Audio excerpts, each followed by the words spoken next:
আসসালামু আলাইকুম, welcome to মাশপিয়া cooking recipe. আজ আমি মিষ্টি কুমড়া ভাজবো। মিষ্টি কুমড়া ভাজার জন্য আমি নিয়ে নিচ্ছি এক বাটির একটু কম মিষ্টি কুমড়া, দিয়ে দিয়েছি 1 চামচ মরিচের গুঁড়ো, 1/2 চামচ হলুদের গুঁড়ো,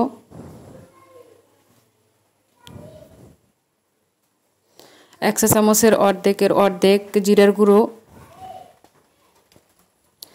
এবং 1/2 চামচ ধনিয়ার গুঁড়ো, 1 চামচের কম লবণ, 1 চামচ আদা রসুন বাটা, 2 চামচ চিনি,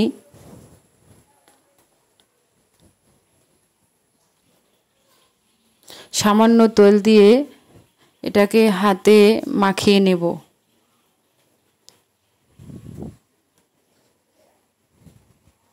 ভালোভাবে হাতের সাহায্য মেখে নিয়ে এটাকে আমি রেস্টে রেখে দেব আধা ঘন্টার জন্য। ঢাকনা দিয়ে ঢেকে এখন ঢাকনা থেকে উঠিয়ে আমি চুলায় একটি প্যান বসিয়ে পরিমাণ মতো তেল দিয়ে এটাকে আমি তৈলের ভিতর ছেড়ে দিয়ে ভেজে নেব। শুধু তৈলের উপরে এটাকে ভেজে নেব। তবে তৈলের উপরে ভেজে নিতে হলে এটাকে বারে বারে উল্টে দিতে হবে, যাতে নিচে পুড়ে না যায়।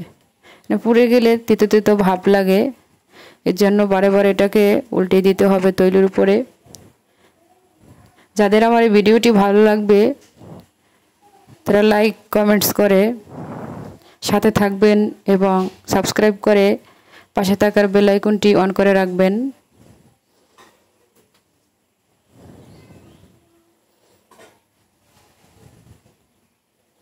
এভাবে যখন এক পর্যায়ে